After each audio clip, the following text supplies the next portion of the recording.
BNP জনগণের উপরেও ভরসা পায় না, তাই ওয়াকারের কোলে গিয়া ওঠে, ইন্ডিয়ার সাথে নেগোশিয়েট করে। যে বাংলাদেশ তাদের নেতা হিসেবে বরণ করে নিতে তৈরি ছিল, সেই জনতা মুখ ফেরায় নিচ্ছে তাদের থেকে। বিএনপির এই রাজনীতি আত্মঘাতী। আজকের আলাপের বিষয় হইতে পারে যে বিএনপির রাজনীতির মূল সংকটটা কোথায়। এটা আলাপ করাটা জরুরি হয়ে পড়ছে, কারণ অনেকে মনে করতেছেন যে বিএনপির সাথে কেন আমাদের দূরত্বটা বাড়ছে। আমরা অনেকেই যারা বিএনপির সাথে হাসিনা হটাও আন্দোলন করছি, তাদের সাথে বিএনপির একটা দৃশ্যমান দূরত্ব তো তৈরি হয়েছে। তার সঙ্গত কারণও আছে। সেই কারণগুলো নানা সময় বলা হয়েছে, আবার আলাদা করে করার দরকার আছে বলে মনে করি না। কিন্তু বিএনপির সাথে এই সংকটটা কি হঠাৎ করে তৈরি হয়েছে? না, এই সংকট অনেক আগে থেকেই ছিল। সেজন্য হাসিনা হটানোর লড়াইয়ে সে নেতৃত্ব দিতে পারে নাই। বাংলাদেশের সবচেয়ে বড় রাজনৈতিক দল হওয়ার পরেও সে 2024-এর বিপ্লবের নেতৃত্ব দিতে পারে নাই। দর্শক, আজকের টকশোটি খুবই গুরুত্বপূর্ণ হতে চলেছে এবং আজকের টকশোতে অনেক চাঞ্চল্যকর সব তথ্য ফাঁস করা হবে। তাই না টেনে সম্পূর্ণ টকশোটি দেখতে থাকুন এবং এইরকম আরও টকশো শুনতে এই চ্যানেলটি সাবস্ক্রাইব করে আমাদের সাথেই থাকুন। তো চলুন দর্শক, কথা না বাড়িয়ে আমরা মূল ভিডিওতে যাই। আজকের বিএনপির অবস্থা কি? আজকের বিএনপি মুক্তিযুদ্ধের কথা বললে, 72-এর সংবিধানের কথা বলে রাজনীতি করতে চাইতেছে। প্রথম আলো ডেইলি স্টারের সামনে জিয়াফত দিলে বিএনপির পুচ্ছে আগুন জ্বলে যায়। আর মির্জা ফখরুল মিছা কথা বলে বক্তৃতায় দেয় যে পত্রিকা অফিসে আগুন দেওয়া হয়েছে। এমন বাংলাদেশকে আমরা চেয়েছিলাম। বাংলাদেশ রাষ্ট্রের সাথে সবচেয়ে বড় গাদ্দারি এখন বিএনপি শুরু করছে। বিএনপি যদি মুক্তিযুদ্ধের আওয়ামী বাহিনী ফেরি করে, তাহলে আলাদা করে পার্টি করার প্রয়োজনীয়তা কিসের? আওয়ামী লীগ করলেই তো পারে। তো মুক্তিযুদ্ধের বয়ান দিয়ে যে ফ্যাসিজম আওয়ামী লীগ চালু করছিল, সে একই কাজ তো বিএনপিও চালু করলো। তাহলে বিএনপির নিজের রাজনীতি কোনটা? উত্তর হইল যে বিএনপির কোনো রাজনীতি নাই। আওয়ামী লীগ তার বয়ান দিয়ে ফ্যাসিজম করছিল, কারণ সেটা করার জন্য যে জিনিসগুলো দরকার, যে ন্যারেটিভ দরকার, সেটা তার ছিল। বিএনপির ফ্যাসিজম করতে পারবে না, কারণ ফ্যাসিস্ট হওয়ার জন্য যে ন্যারেটিভ দরকার সেটা তার নাই। বড় জোর চাঁদাবাজ হইতে পারবে, টেন্ডারবাজি করতে পারবে, ঘুষ খাইতে পারবে, টেম্পু স্ট্যান্ড দখল করতে পারবে, আওয়ামী লীগের চাইতে কুৎসিত ভাবে গালি দিতে পারবে, কিন্তু রাজনীতি করতে পারবে না। ফলাফল হয়েছে যে বিএনপি রাষ্ট্র ক্ষমতায় যাওয়ার সবচেয়ে বড় স্টেক হোল্ডার যে দল, সেটা অলরেডি সবার কাছে একটা তামাশায় পরিণত হয়েছে। তাদেরকে এখন টেম্পু স্ট্যান্ডের চাঁদাবাজ বলা হয়। দেখেন, তারা দ্রুত নির্বাচন চায়, আগাম নির্বাচন চায়, সেটাও তামাশার বিষয় হয়ে গেছে। সে আগাম নির্বাচনের পক্ষে সে একটা ভালো ন্যারেটিভও দাঁড় করাইতে পারে। আল বদর থেকে বানানো আল বটর গালিটাই বিএনপির রাজনৈতিক দেউলিয়াত্বের সবচেয়ে বড় প্রমাণ। ভাষা ধার করতে হয় আওয়ামী লীগের কাছ থেকে। আওয়ামী লীগের বানানো মুক্তিযুদ্ধের বয়ানের বাইরে কোনো পলিটিক্যাল বয়ান বানানোর বুড়ো বিএনপির নাই। জিয়াকেও এই মুক্তিযুদ্ধের বাইরে কল্পনা করতে পারে না। আওয়ামী লীগের শত্রু বানানো দেখে আওয়ামী লীগের শত্রু জামাতকেই তার শত্রু বানাইতে হয়। আওয়ামী লীগ যেহেতু বানাইছে, তাকেও বানাইতে হবে। সেজন্য সে আসলে দেখেন, সে আওয়ামী লীগ বয়ানের ভিতরেই আছে, আওয়ামী লীগের ন্যারেটিভের ভিতরেই আছে। আওয়ামী লীগেররা যে গালিটা দিত, বিএনপি একই গালি দিচ্ছে রাজাকার বইলা। যারা আওয়ামী লীগের শত্রু ছিল, তারা এখন বিএনপি শত্রু হয়ে গেছে। সিপি গ্যাং এর মতো তারা ঝাঁপায় পড়তেছে আমাদের ফেসবুক পোস্টে। আওয়ামী লীগ আমারে বলতো আমি তারেক রহমানের টাকা খাই, বিএনপি এখন বলে আমি জামাতের টাকা খাই। চিন্তায় এতটাই গর্দভ।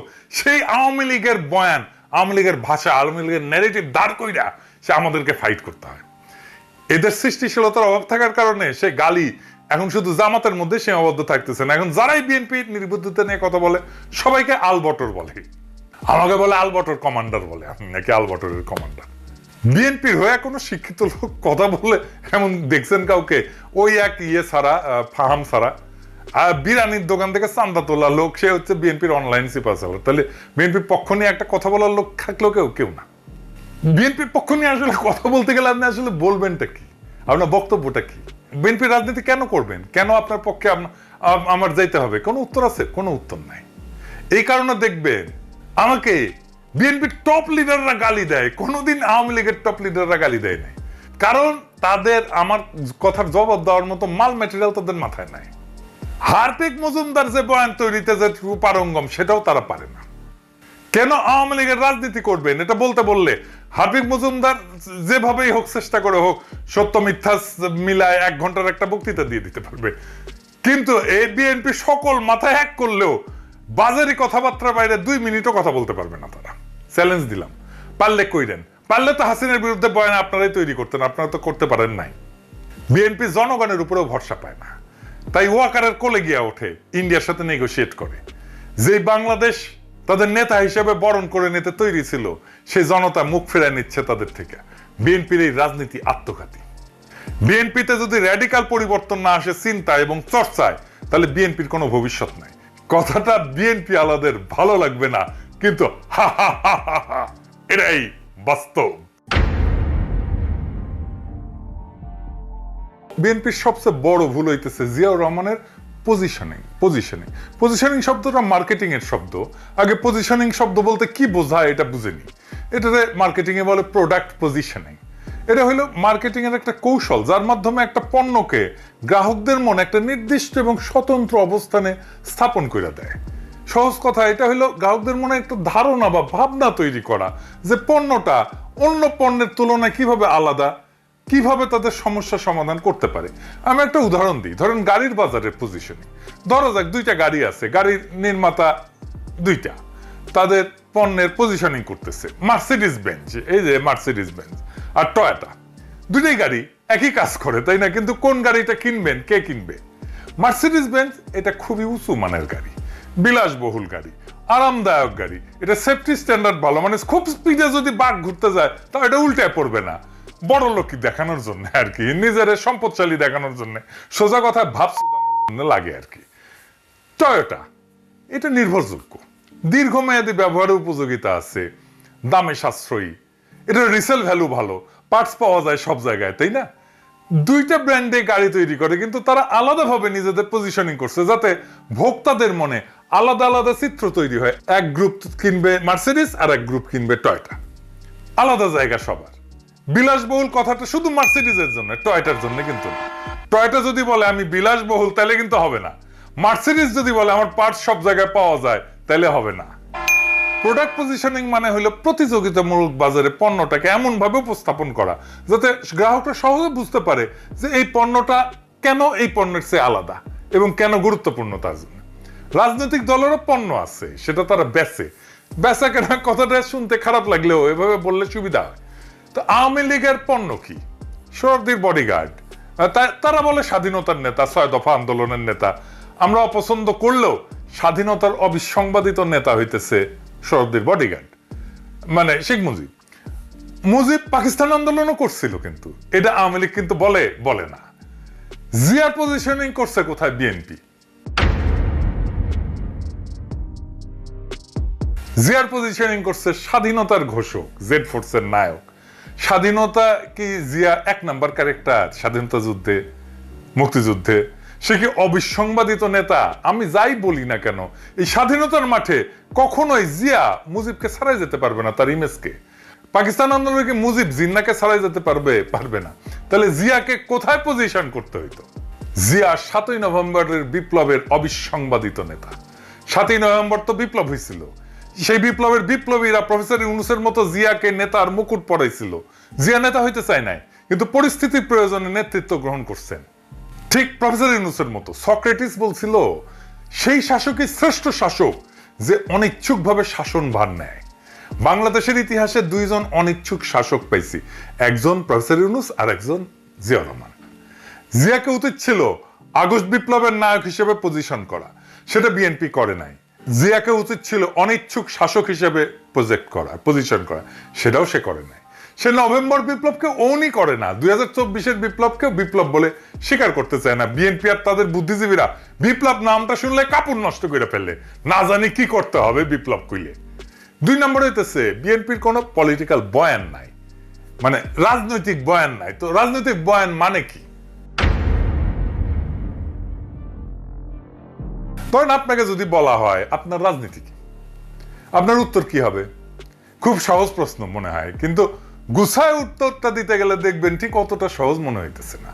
মানে যদি চিন্তার স্বচ্ছতা থাকে, মানে চিন্তার স্বচ্ছতা মানে ধরুন অ্যারিস্টটল হয়ে যেতে হবে না। চিন্তার স্বচ্ছতা হলো আপনি যে বক্তব্য দেন, সে বক্তব্যটা কেন দিচ্ছেন, সে বক্তব্য কই থেকে আসছে, সে সম্পর্কে একটা পরিষ্কার আইডিয়া, ধারণা থাকা। এইটারে বলে চিন্তার পদ্ধতি। তো এই চিন্তার পদ্ধতি সম্পর্কে সচেতন থাকাই হইল চিন্তার স্বচ্ছতা, চিন্তা করতে পারা। এটা মেলা কঠিন কাজ। যেটা বলছিলাম যে আপনাকে যদি জিজ্ঞেস করে যে আপনার পলিটিক্সটা মূলত কি, আপনি আসলে কি করেন, কি চান, এই সমস্ত প্রশ্নের উত্তর দিতে গেলে আপনাকে একটা গল্প বলতে হবে। এই গল্পটাই হইতেছে বয়ান। যেমন ধরেন আওয়ামী লীগ কি বলবে যে সে 1000 বছরের বাঙালি জাতীয়তাবাদের রাজনীতি করে, আপনার এই দাবির পক্ষে একটা গল্প বলতে হবে আওয়ামী লীগকে। সেই গল্পটা হইতেছে সোনার বাংলার গল্প। সে সোনার বাংলায় ফিরে যেতে চায়। সে বলবে মুক্তিযুদ্ধের কথা। সোনার বাংলায় ফেরার পথে একটা মাইলস্টোন মুক্তিযুদ্ধ। সোনার বাংলায় ফেরার পথে আরেকটা মাইলস্টোন 52 ভাষা আন্দোলন। এখন এই যে বয়ান, এই যে গল্পটা, এটা সমর্থনে যারা থাকবে তারা আওয়ামী লীগের। এমনও হতে পারে সে আওয়ামী লীগকে ভোটও দেয় না, কিন্তু মুক্তিযুদ্ধের এই গল্প, এই ন্যারেটিভ, এই বয়ান, স্বাধীনতার এই বয়ান, এটা সে বিশ্বাস করে। অর্থাৎ আওয়ামী লীগের পলিটিক্যাল ন্যারেটিভে তার কোনো আপত্তি নাই। তাহলে সে ভোট কেন দেয় না আওয়ামী লীগকে? দেয় না কারণ সে মনে করে আওয়ামী লীগ মুক্তিযুদ্ধ নিয়ে যে ন্যারেটিভ দাঁড় করেছে সেই ন্যারেটিভ অনুযায়ী সে চলতেছে না। মুক্তিযুদ্ধের ন্যারেটিভ সে পালন করে না। অর্থাৎ আওয়ামী লীগ খারাপ হয়ে গেছে। এছাড়া আওয়ামী লীগকে সমর্থন দিতে তার কোনো সমস্যা নাই। এই কারণে দেখবেন অনেকে বলে যে আমি আওয়ামী লীগের না, তবে শেখ মুজিব এবং মুক্তিযুদ্ধকে আমি অন করি। অর্থাৎ আওয়ামী লীগের বয়ানে যেই মুক্তিযুদ্ধের ইতিহাস সেটা পবিত্র হইলেও আওয়ামী লীগের পবিত্র থাকে নাই পরে, সেটা সে মনে করে আওয়ামী লীগ খারাপ হয়ে গেছে। উদাহরণ দিই কয়েকটা, বুঝবেন আমি কাদেরকে বুঝাই। সিরাজুল ইসলাম চৌধুরী, আনু মোহাম্মদ, সিপিবি, বিএনপির ফজলুর রহমান, এমনকি মির্জা ফখরুল ইসলাম, এমনকি বিএনপির এখন সবগুলো নেতাই মোটামুটি আওয়ামী বয়ানে বিশ্বাস করে। তারা মুক্তিযুদ্ধে বিশ্বাস করে, তারা স্বাধীনতার যুদ্ধে বিশ্বাস করে, এবং আওয়ামী লীগ যেভাবে বলে 72-এর সংবিধান সেটাতেই বিশ্বাস করে। কিন্তু আওয়ামী লীগ করে না। সে বলে, সে মনে করে যে মুক্তিযুদ্ধের যে ন্যারেটিভ এইটার মধ্যে আসলে এটা আওয়ামী লীগ এটারে নষ্ট করে ফেলছে। তো এই গ্রুপটা, এই যে চেতনা মারানিদের গ্রুপটার আর একটা ডাইমেনশন আছে যে কারণে মুক্তিযুদ্ধকে তারা ওন করে, নিজের বলে মনে করে। সেটা কি? সেটা হইতেছে ধর্মনিরপেক্ষতা, অসাম্প্রদায়িকতা, প্রগতিশীলতা। আপনি দেখবেন বিএনপির নেতাগুলো এই কথাগুলোই বলে। এই তিনটা শব্দ এটা ব্যবহার করে যে কথাটা আসলে বলতে চায় সেটা কি সেটা বলা সম্ভব না তাদের পক্ষে, সেজন্য এরকম শব্দগুলো বলে। এই শব্দগুলো হইতেছে ইসলাম বিদ্বেষ, মুসলমান বিদ্বেষ। মুক্তিযুদ্ধের যে বয়ান আমরা দেখি সেটা আসলে কাদের লেখা? কারা ঠিক করে দিছে যে মুক্তিযুদ্ধ বলতে এইটা বুঝতে হবে, এই জিনিসটা বুঝতে হবে? কে? মুক্তিযুদ্ধের ইতিহাস লিখছে ধর্মনিরপেক্ষতাবাদী প্রগতিশীলরা। তো প্রগতিশীলতা আর এই ধর্মনিরপেক্ষতার উৎস কোথায়? আমাদের দেশে। আসেন এটা একটু বুঝে দেখি। বাংলাদেশ রাষ্ট্র গঠনের 3টা পর্যায় আছে সুনির্দিষ্ট। 1 নম্বর পর্যায়, এই ভূখণ্ডে মুসলমানদের আগমনের পর থেকে ব্রিটিশদের কলোনি তৈরি হওয়া পর্যন্ত, তারপরে সেই কলোনি ভেঙে ভারত ভেঙে পাকিস্তান হওয়া পর্যন্ত, এরপরে বাংলাদেশ রাষ্ট্র সৃষ্টি হওয়া পর্যন্ত। এই ভূখণ্ডে হিন্দুদের কাছে মুসলমানদের আগমন কি, মানে ভারতবর্ষে কি মনে করে? এটা বহিঃশত্রুর আক্রমণ, তারা বাইরে থেকে আসছে। অন্য 8-10টা এই যে উপনিবেশ যারা করে, কলোনি যারা বানায়, তাদের মতো মুসলমানরাও কলোনি গাছছিল এই ভূখণ্ডে, যেমন ব্রিটিশরা করছে। তো এইটাই হইতেছে হিন্দুত্ববাদের গোড়ার কথা, যে মুসলমানরা বহিরাগত, বাইরে থেকে আসছে। অথচ মুসলমানরা যে ব্রিটিশ বা ইউরোপিয়ানদের মতো কলোনি করে নাই, বরং নিজেরাই ভূখণ্ডে আইসা তাদের মতো করে এই ভূখণ্ডের লোকই হয়ে গেছে। এই ভূখণ্ডকে নিজের ভূখণ্ড করে নিছে, এখানে সংসার করছে, বিয়ে শাদী করছে, এখানে মারাও গেছে, এখানে মানুষ হয়ে গেছে, সম্পদ পাচার করে নাই সে যেখান থেকে আসছে। সেইটা কিন্তু এই হিন্দুত্ববাদীদের বয়ানে পাওয়া যায়। বখতিয়ার খলজি তো আসছে আফগানিস্তান থেকে, সে কি আফগানিস্তানে নিয়ে গেছে তার সম্পদ? না। তাহলে কথা দাঁড়াইলো এই যে মোদির মতো হিন্দুত্ববাদীদের কাছে মুসলমানরা হলে এই উপমহাদেশে কলোনাইজার, কলোনি করতে আসছে। এই কলোনাইজারদের কাছ থেকে বাঁচার একমাত্র উপায় হলো হিন্দুদের রাষ্ট্র গঠন করা। এটা বঙ্কিমচন্দ্রের রচনা পড়লেই বুঝবেন, শরৎচন্দ্রের রচনা পড়লেই বুঝবেন। দেখবেন যে কেন কিভাবে হিন্দুদের রাষ্ট্র গঠন করতে হবে। এই বয়ান দাঁড় করানোর জন্যই বঙ্কিম সারা জীবন কাজ করে গেছে। তাহলে বিষয়টা দাঁড়াইলো যে ভারত বা হিন্দুত্ববাদ এমন বয়ানই দাঁড় করাবে বা এমন বয়ানকে সমর্থন করবে যেটা হিন্দুত্ববাদের স্বার্থকে মুসলমান জনগণের স্বার্থের উপরে দাঁড় করাবে। আচ্ছা, এবার আসেন দেখি, আপনি যদি আমাদের এই দিককার পূর্ববঙ্গের বা বাংলাদেশের রাজনৈতিক ইতিহাস দেখেন, এখানে মূল দ্বন্দ্বটা আসলে কিসের ছিল? এই ভূখণ্ডের জনগোষ্ঠীর লড়াইটা কি নিয়েছিল? আসেন সেটা একটু বুঝে দেখি, তাহলে আমরা বুঝতে পারবো যে আসলে আমরা কোথায় যাইতেছি এবং কোথায় থেকে কোথায় আসলাম।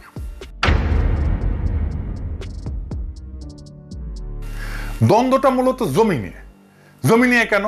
কারণ জমি কৃষিভিত্তিক সমাজের জীবিকা। মূলত পৃথিবীর অধিকাংশ দ্বন্দ্বই তার সম্পদ নিয়ে। আমাদের কৃষিভিত্তিক সমাজের সম্পদ তো জমি, তাই দ্বন্দ্বটা জমি নিয়ে হওয়ার কথা। মোগল আমল আর ব্রিটিশ আমলে যে ভূমি ব্যবস্থাপনা ছিল, এই দুইটার মধ্যে মৌলিক তফাৎ ছিল, মানে মোগল আমলের থেকে ব্রিটিশ আমলে। মোগলদের বিশেষ করে আকবরের আমলে জমির মালিকানা ছিল সম্রাটের। খাজনার বিনিময়ে কৃষক জমির সকল অধিকার ভোগ করত। জমিদারের কাজ ছিল মূলত প্রশাসনিক, খাজনাটার মালিক ছিল না সে। খাজনাও ফসলের উৎপাদনের উপরে নির্ভর করত। কোনো বছর ফসল যদি ভালো হইতো খাজনা বাড়তো, উৎপাদন কম হইলে খাজনা কমে যেত। বাংলা অঞ্চলে ব্রিটিশরা চিরস্থায়ী বন্দোবস্ত চালু করার পরে এই ব্যবস্থার আমূল পরিবর্তন আসে।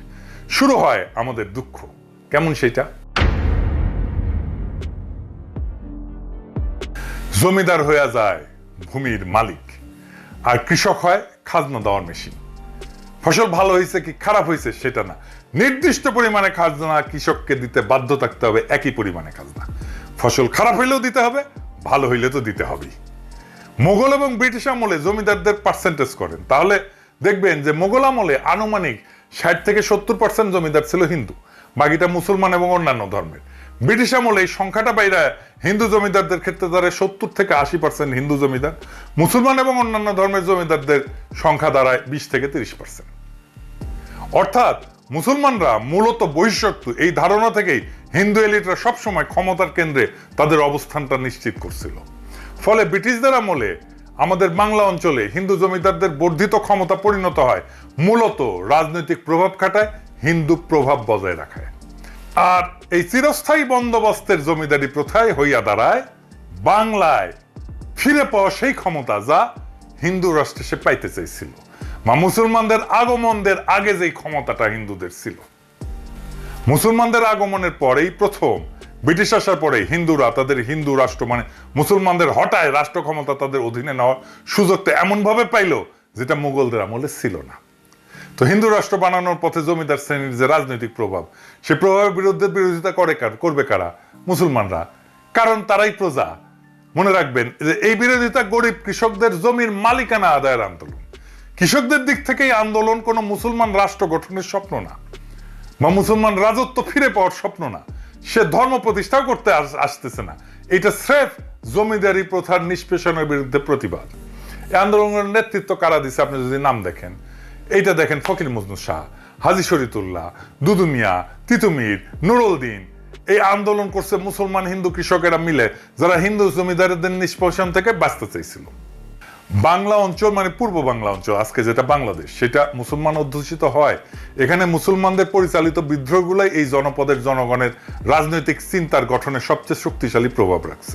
দেখেন হাজী শরীয়তুল্লাহ প্রশ্ন উঠাচ্ছে যে জমির মালিক তো আল্লাহ, কোন মানুষ না, ফলে জমিদারদের এই জমির মালিকানা আমরা মেনে নেব কেন?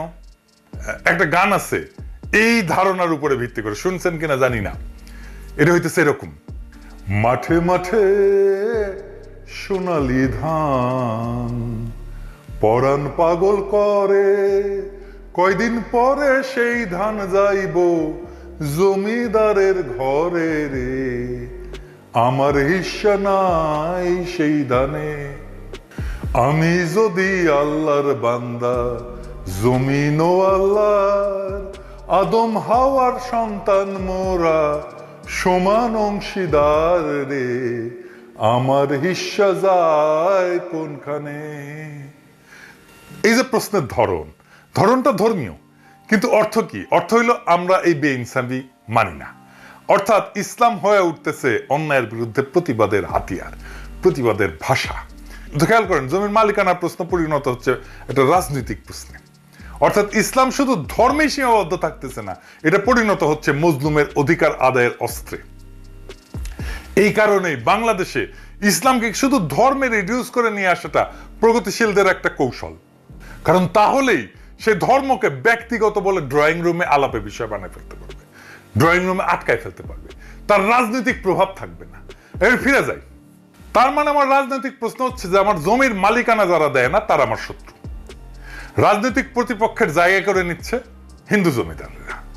হিন্দু জমিদার মানে শুধু জমির মালিকই না, সে মূলত তার জমিদারের সকল প্রজার মালিক। জমিদারের বাড়ির সামনে দিয়ে জুতা পরে যাওয়া যায় না, হাঁটা যায় না। জমিদারের ছাও মারানো যায় না, জমিদারের নাতির অন্নপ্রাশনে টাকা দিতে হয়, বেশি খাজনা দিতে হয়। আবার মুসলমান যদি মুখে দাঁড়িয়ে রাখে তাহলে খাজনা দিতে হয় এক্সট্রা, গরু কোরবানি দেওয়া যাবে না, খাজনা দিতে না পারলে পিটায় মেরে ফেলবে, জমিদার পূজা করবে, সেজন্য খাজনা দিতে হবে মুসলমানদেরকে। তখন মুসলমানরা প্রশ্ন তোলে যে আমি কেন হিন্দুর পূজায় খাজনা দিব? এই জমিদারদের নির্যাতনের ইতিহাস জানতে হবে আপনাদেরকে, কি বিভৎস নির্যাতন করত।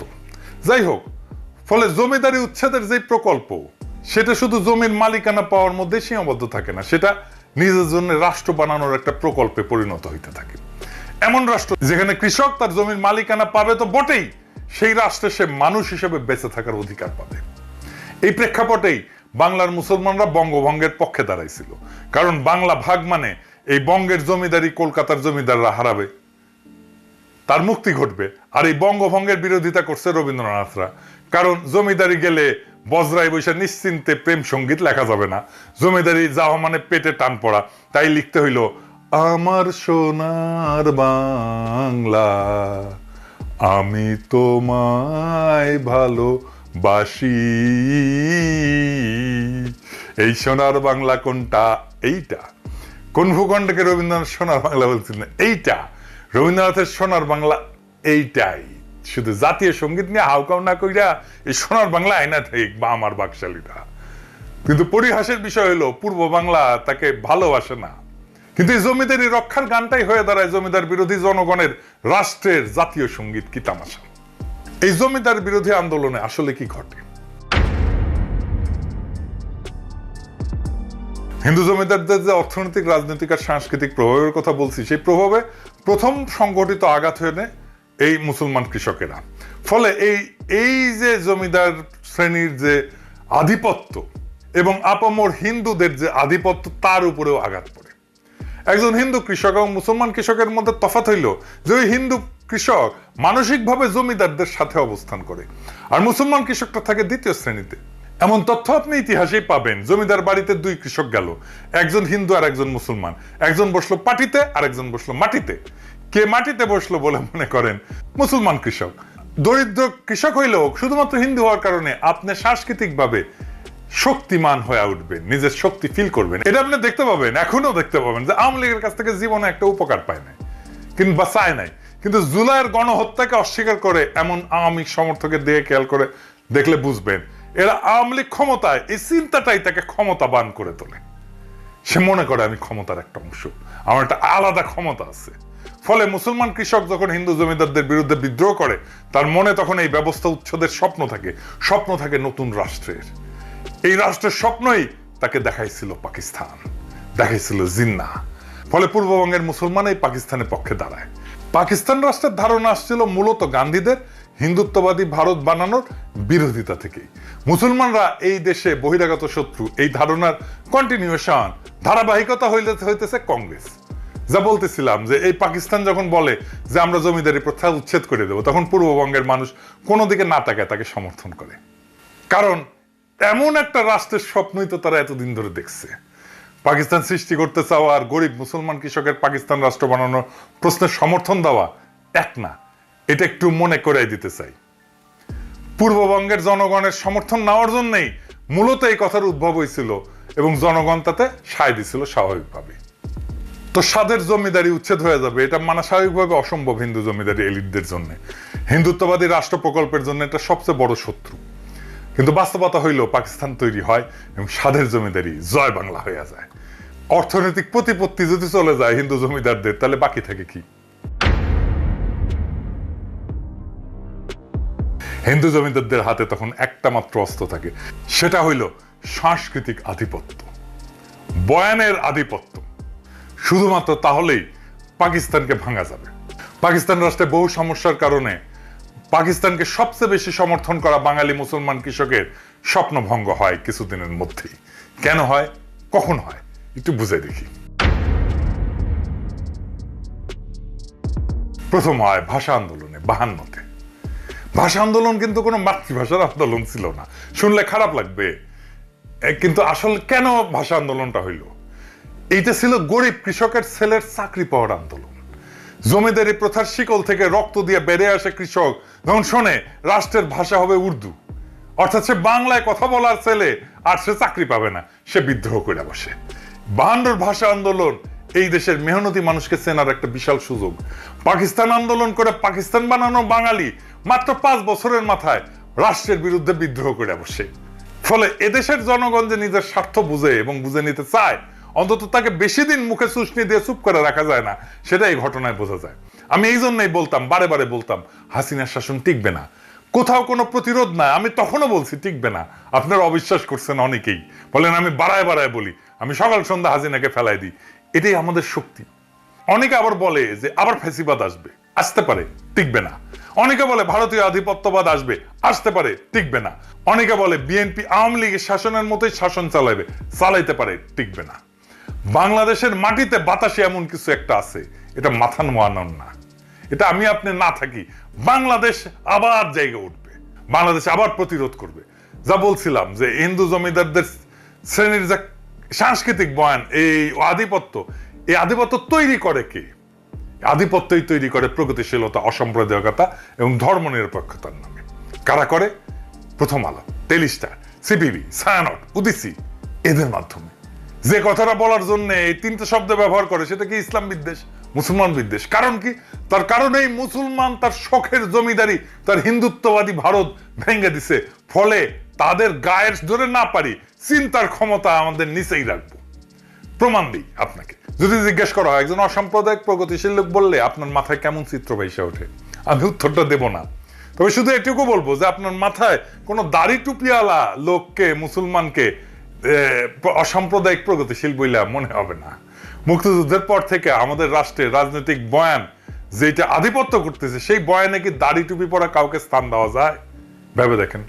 আমাদের প্রধান বয়ানে দাড়ি টুপি পরা সবাই হলো পাকিস্তানি, এবং জাফর ইকবালদের মতো সবাইকে পাকিস্তান পাঠাই দিতে হবে।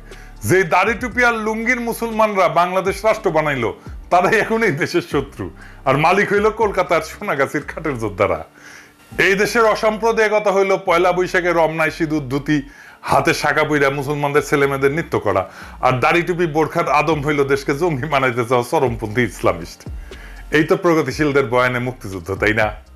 যে গরিব মুসলমান কৃষক জমির মালিকানা আর অধিকারের রাষ্ট্র বানাইতে বহু সংগ্রামের শেষে এই বাংলাদেশ বানাইলো, সেই বাংলাদেশে তারা হয়ে গেল দেশ বিরোধী। খুব মজার ব্যাপার না? আর এই বয়ানের কারিগর কারা? এই বয়ানের কারিগর হইতেছে সেই প্রগতিশীল সাম্প্রদায়িক ধর্মনিরপেক্ষ ভাইয়েরা আর বোনেরা। এই বয়ানই তো হিন্দু জমিদারদের কালচারাল ন্যারেটিভের আধিপত্যের বয়ান, যে বয়ান এসে থিতু হয়েছে আওয়ামী লীগের হাতে। ফলে আওয়ামী লীগ হয়ে উঠছে ভারতের একমাত্র বর্ষার স্থল। বিএনপির রাজনৈতিক দেউলিয়াত্বের কথা উঠতে যে এত বড় ইতিহাস আনতে হইল, ক্ষমা করবেন, এবার বিএনপির আলাপে ঢুকবো। জেনারেল জিয়া হইলেন এই দেশের ইতিহাসের দ্বিতীয় প্রধান রাজনৈতিক ব্যক্তি, যিনি ভারতের সৃষ্ট বাংলাদেশে অনুষ্ঠিত এই বয়ানের বিরুদ্ধে দাঁড়ায় পড়ছিলেন দ্বিতীয় ব্যক্তি হিসেবে। প্রথম ব্যক্তি কে ছিলেন? মৌলানা ভাসানী। অর্থাৎ মুক্তিযুদ্ধ তথা বাংলাদেশের পলিটিক্যাল ডমিনেন্ট বয়ানকে ভেঙে নতুন বয়ান দাঁড় করেছিলেন জিয়াউর রহমান। তিনি যে খুব শক্ত বয়ান দাঁড় করাতে পারছিলেন তা না, তবে আওয়ামী বয়ানের বাইরে তিনি আসতে পারছিলেন। ফলে ভারতের হেজিমনির বাইরেও যে এদেশে পলিটিক্স করা যায়, সেটার পথ তিনি দেখাইছেন। এমনকি মৌলানা ভাসানী ক্ষমতায় আসতে পারেননি, জিয়াউর রহমান ক্ষমতায় চলে আসছিলেন। সো মৌলানা ভাসানীর চেয়ে এক ধাপ আগায় জিয়াউর রহমান ইন্ডিয়ার কালচারাল ডমিনেন্স পলিটিক্যাল বয়ানের বাইরে নতুন একটা রাজনৈতিক চিন্তা দেখাইছেন এবং সেই চিন্তাকে ক্ষমতাশালী করে তুলছেন। বাংলাদেশের পাশে থাকার অঙ্গীকার যুক্তরাষ্ট্রের। বাংলাদেশের সঙ্গে আর্টেমিস চুক্তি স্বাক্ষর হয়েছে যুক্তরাষ্ট্রের। এই চুক্তিতে স্বাক্ষর করায় বাংলাদেশকে স্বাগত জানিয়েছে দেশটি। বৃহস্পতিবার মার্কিন পররাষ্ট্র দপ্তর থেকে জারিকৃত এক বিবৃতিতে বাংলাদেশকে স্বাগত জানানো হয়। বিবৃতিতে মার্কিন পররাষ্ট্র মন্ত্রণালয় বলেছে, 2025 সালের 8 এপ্রিল পিনক সম্মেলন বাংলাদেশ আর্টেমিস চুক্তির 54তম স্বাক্ষরকারী দেশ হয়। এতে বাংলাদেশে নিযুক্ত যুক্তরাষ্ট্রের চার্জ ডি অ্যাফেয়ার্স টেডি জ্যাকসনের উপস্থিতিতে বাংলাদেশ সরকারের পক্ষে আর্টেমিস চুক্তিতে স্বাক্ষর করেন দেশটির প্রতিরক্ষা মন্ত্রণালয়ের সচিব মোহাম্মদ আশরাফ উদ্দিন। বিবৃতিতে আরও বলা হয়েছে, 50 বছরের বেশি সময় ধরে যুক্তরাষ্ট্র এবং বাংলাদেশ একটি টেকসই সম্পর্ক উপভোগ করছে। অর্থনৈতিক উন্নয়ন ও ইন্দো প্যাসিফিক অঞ্চলে আঞ্চলিক নিরাপত্তা কাজ করতে আমরা বাংলাদেশের সঙ্গে এই সম্পর্ক অব্যাহত রাখার ব্যাপারে অঙ্গীকারবদ্ধ। মার্কিন পররাষ্ট্র দপ্তরের ওই বিবৃতিতে বলা হয়েছে, আর্টেমিস চুক্তিতে স্বাক্ষর করার মাধ্যমে বাংলাদেশ মহাকাশে শান্তিপূর্ণ অন্বেষণের স্বপ্ন দেখে।